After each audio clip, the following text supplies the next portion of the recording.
Hi friends, అందరికీ నమస్కారం. Welcome to Shruti's recipe box. ఈ రోజు అయితే నేను ఒక చెరువు దగ్గరకు వచ్చేసానండి. చక్కగా ఫ్రెష్ చేపలు తీసుకుందామని చెరువు దగ్గర అక్కడే పట్టి వెంటనే తీసి ఇస్తున్నారు. చాలా ఫ్రెష్ లైవ్ ఫిష్ దొరుకుతుంది. లైవ్ ఫిష్ అని ఎందుకన్నానంటే లైవ్ ఫిష్ వండుకుంటే చాలా టేస్టీ ఉంటుంది. ఇంతకీ నేను ఈరోజు ఏం వండుతున్నానో చెప్పలేదు కదండి.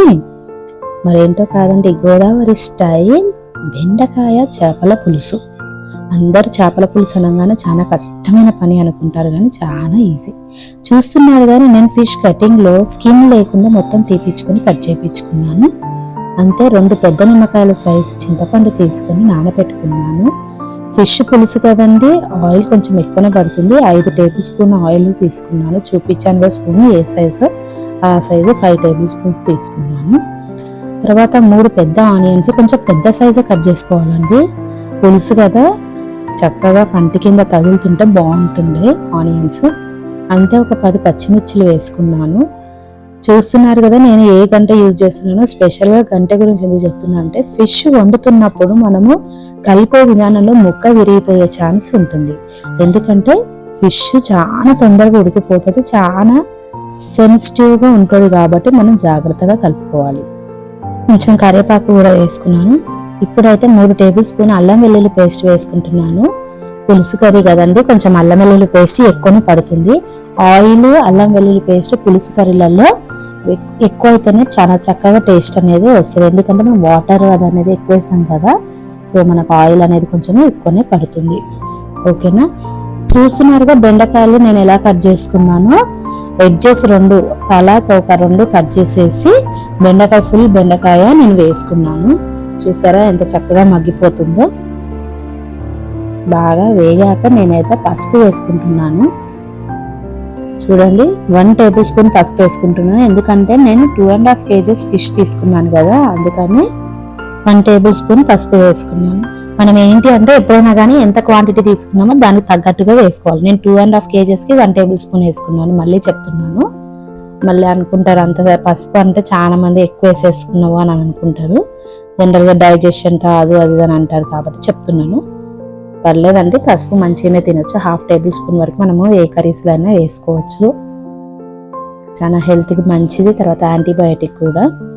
ఇప్పుడు ఈ వేగిన మిశ్రమంలో మనము ఒక్కొక్క చేప చూస్తున్నారు కదా, ఒక్కొక్క చేప వేసుకొని కలపకూడదండి.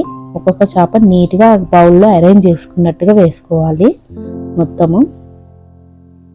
నేనైతే ఫిష్కి మొత్తానికి స్కిన్ బ్లాక్ కలర్ ఉంటుంది కదండి, అది కొంచెం నీసు వాసన వస్తుంది కాబట్టి నేను ఎప్పుడు ఫిష్ తీసుకున్నా కానీ ఆ స్కిన్ తీపిచ్చేస్తాను. ఎందుకంటే కొంచెము స్మెల్ అనేది రాదు. నాకు మెయిన్ ఫిష్ వాషింగ్ అనేది కొంచెం కష్టమైన పద్ధతిలాగా అనిపిస్తుంది కాబట్టి నేను ఇలా స్కిన్ తీపిచ్చేస్తాను. స్కిన్ ఉన్నా కానీ ఏం కాదు, మనం వాష్ చేసుకుంటే నీట్గా స్మెల్ ఏమి రాదు. కాకపోతే కొంచెం టైం టేకింగ్ కాబట్టి నేను స్కిన్ తీపిచ్చేస్తానండి. చూస్తున్నారు కదా, అన్ని ఫిషెస్ వేసేసుకుని చక్కగా 1 నిమిషము మగ్గనిద్దాము. ఫిష్ తలకాయ కూడా వేసుకున్నాను. ఇప్పుడైతే నేను మొత్తం ఏదైతే చింతపండు నానబెట్టుకున్నానో ఆ పులుసుని తీసుకుని దాంట్లో 4 ml వాటర్ సరిపడా గుజ్జుని నేను చింతపండు గుజ్జుని వేసుకున్నాను. చూస్తున్నారు కదా, నేను కలపట్లేదు. చూసారు కదా, నేను ఫిష్ని అసలు కలపట్లేదు, డిస్టర్బ్ చేయట్లేదు. ఎందుకంటే ఫిష్ ముక్క చాలా సెన్సిటివ్, ఉత్తగానే ఎరిగిపోతుంది కాబట్టి మనము కలిపే విధానం అనేది మెయిన్. ఓకేనా, కలుపుతాను కానీ చూడండి ఎలా కలుపుతాను. తర్వాత నేను ఎక్స్ట్రా ఇంకొక 1 లీటర్ వాటర్ తీసుకున్నానండి. చింతపండు పులుసు 400 ml తీసుకున్నాను, అంటే ఆల్మోస్ట్ 1/2 లీటర్ అనుకోండి. ఓకే, తర్వాత 1 లీటర్ వాటర్ వేసుకున్నాను. తర్వాత ఒక 3 టేబుల్ స్పూన్ సాల్ట్ వేసేసుకున్నాను నేను. ఇప్పుడు కారం వేసుకోవాలి. పులుసు కర్రీ కాబట్టి కొంచెం కారం, మనం 1.5 లీటర్ వాటర్ వేసుకున్నాము, పులుపు ఉంది కాబట్టి కారం కొంచెం ఎక్కువనే పడుతుంది. నేనైతే 5 టేబుల్ స్పూన్ వేసేసుకుంటున్నాను.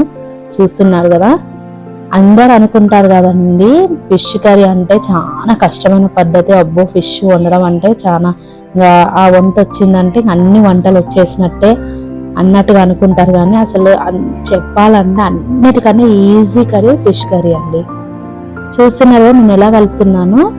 జస్ట్ ముక్క లేని ప్లేస్లో ఎక్కడ ముక్క లేకుండా ఉందా అని నేను అట్ల కాడతో చెక్ చేసుకుంటున్నాను. ఆ ప్లేస్లో కొంచెం ఆ పులుసుని అటు ఇటు కదుపుతున్నాను. ఎందుకంటే మనకి మొత్తము కారము ఉప్పు అంతా మొత్తం స్ప్రెడ్ అయిపోవాలి కాబట్టి సో జాగ్రత్తగా చూసుకొని మొత్తం ఈవెన్గా స్ప్రెడ్ అయ్యేటట్టుగా అంతా స్ప్రెడ్ అయ్యేటట్టుగా జాగ్రత్తగా కలుపుకోవాలి. ముక్క విరగకుండా అసలు ముక్క ఎక్కడ లేదో చూసుకొని కలుపుకోవాలి. ఇప్పుడు చూస్తున్నారుగా 1/2 టేబుల్ స్పూన్ మెంతుల పొడి వేసుకున్నాను.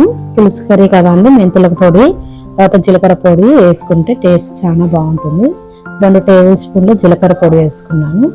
మెంతు పొడి కొంచెం చేదు వస్తుంది కాబట్టి మనం ఎక్కువ వేసుకోము. జీలకర్ర పొడి ఏమో చక్కగా జీరా ఫ్లేవర్ అనేది తెలుస్తుంది కాబట్టి మనం అది కొంచెం ఎక్కువ వేసుకుంటాం. మెంతు పొడి డామినేట్ చేస్తుంది, పులుపుని అంత టేస్ట్ని డామినేట్ చేస్తుంది కాబట్టి మనం కొంచెమే వేసుకుంటాము. ఓకేనా, ఎక్కువ వేసుకుంటే చేదు అనేది డామినేట్ చేసేస్తుంది, మనకి ఆ ఫ్లేవర్ అనేది చేదు ఫ్లేవర్ అనేది తెలిసిపోతుంటుంది. ఈ మెంతి పొడి జీలకర్ర పొడి నేను ఎప్పుడు కూడా ఇంట్లో స్టోర్ చేసుకుంటానండి. లైట్గా వేయించుకొని పొడి చేసుకుని పెట్టుకుంటే మనం ఇలా పులుసు కర్రీలు చేసుకున్నప్పుడు బాగా టేస్ట్ అనేది వస్తుంది. తర్వాత నేను 1 కప్ అయితే కొత్తిమీర వేసుకున్నాను. చూస్తున్నారు కదా, మళ్ళీ ఆ మెంతి పొడి జీలకర్ర పొడి కొత్తిమీర అంతా కలవడానికి ముక్కలేదు ఎక్కడ చూసుకుని నేను ఇలా కలుపుకుంటున్నాను. అన్నట్టు చెప్పడం మర్చిపోయా, నేను బెండకాయ ఎంత తీసుకున్నానో చెప్పలేదు కండి. నేను 1/2 కేజీ బెండకాయ తీసుకున్నాను, 1/2 కేజీ బెండకాయలు వేసుకున్నాను. ఓకేనా, సాల్ట్ స్టార్టింగ్ చింతపులుసు వేసినప్పుడు కొంచెం వేసుకున్నాను, మళ్ళీ ఇప్పుడు వేసుకున్నాను. రుచికి సరిపడా సాల్ట్ వేసుకోవాలి. మనకి 3 టేబుల్ స్పూన్లు వేసుకున్నాము పులుసుకి. ఇప్పుడు చూస్తున్నారు కదా ఎలా ఉడుకుతుందో. మనకి ఏంటి అంటే ఆయిల్ పైకి తేలంగానే కర్రీ అయిపోయిద్ది ఉడికిపోయింది అని అంటారు కదా, అది కరెక్టే. ఎందుకంటే ఆయిల్ పైకి తేలిందంటే కర్రీ ఉడికిపోయినట్టే. కాకపోతే ఫిష్ చాలా తొందరగా ఉడికిపోతుంది. మనము వాటర్ అన్నది కదా, వాటర్ కన్సిస్టెన్సీ అనేది థిక్గా అవ్వాలి, కొంచెం చెక్ చేసుకుంటూ ఉండాలి. చూస్తున్నారు నేను ఎలా కలుపుతున్నాను, చూడండి ఎంత చక్కగా ఉడికిపోతుందో. కారము కొంచెము నేను టేస్ట్ చూసానండి, అంత స్పైసీగా అనిపించలేదు, నార్మల్గా అనిపించింది. సో అందుకని నేను మళ్ళీ 1 టేబుల్ స్పూన్ వేసుకున్నాను. మీరు స్పైసీగా తినగలుగుతాము అంటేనే వేసుకోండి, లేకపోతే వేసుకోకండి. ఉడుకుతున్నప్పుడు మనము కరివేపాకు కొత్తిమీర తర్వాత పచ్చిమిర్చి వేసుకుంటే ఆ టేస్ట్ ఇంకా పులుసు కర్రీ కదండి ఇంకా బాగా ఉంటుందండి, యాడెడ్ ఫ్లేవర్ లాగా ఉంటుంది. ఆహా, గుమగుమలు అయితే అదిరిపోతున్నాయండి, స్మెల్ అయితే చాలా బాగా వస్తుంది. టేస్ట్ చేసేయాలి, ఇంకెందుకు ఆలస్యం. రెడీ అయిపోయింది బెండకాయ చేపల పులుసు, గోదావరి స్టైల్ అండి ఇది. చూడండి చక్కగా ఉడికిపోయింది బెండకాయ. వేడి అన్నంలో బెండకాయ చేప వేసుకొని ఫ్రెష్ది, లైవ్ ఫ్రెష్ కదండి, చాలా ఫ్రెష్గా మంచిగా ఉంటుంది, తింటే ఉంటుంది. ఆహా, ఇంకెందుకండి ఆలస్యం, వెంటనే ట్రై చేసేయండి. వాళ్ళ సండేనే కదా, వెంటనే వెళ్ళండి మార్కెట్కి వెళ్ళి ఫిష్ తెచ్చుకోండి, ట్రై చేసేసేయండి. ఓకేనా, నా వీడియో కనుక మీకు నచ్చినట్లయితే లైక్ చేయండి, షేర్ చేయండి, సబ్స్క్రైబ్ చేయండి. మరిన్ని వీడియోస్ మీకు కావాలి అంటే బెల్ ఐకాన్ మీద క్లిక్ చేయండి. Thank you so much.